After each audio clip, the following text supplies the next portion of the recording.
वसे हिने आषाढी एकादशी वारीचे महत्त्व विशद केले।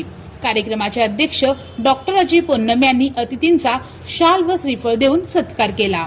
टाळ, मृदुंग, अश्व, भगवा पताका व माहुलीचा जयघोष करीत डोळ्याचे फारणे फेडणारा रिंगण सोहळा अरिहंतच्या प्रांगणात भक्तिमय वातावरणात पार पडला।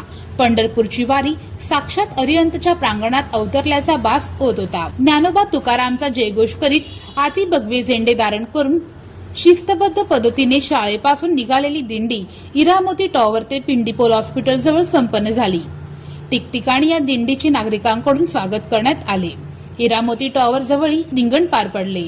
यावेळी संस्थाध्यक्ष डॉक्टर अजय पोन्नम, संचालिका सुलोचना पोन्नम, रामकृष्ण पोन्नम, उपमुख्याध्यापिका तस्मीन शेख, पर्यवेक्षिका अर्चना महांकाळ, चन्नेश इंडी, शिक्षक व विद्यार्थी उपस्थित होते। कार्यक्रमाचे सूत्रसंचालन सौ लावण्या कोटा यांनी केले, तर आभार प्रदर्शन सुजाता कटके यांनी केले।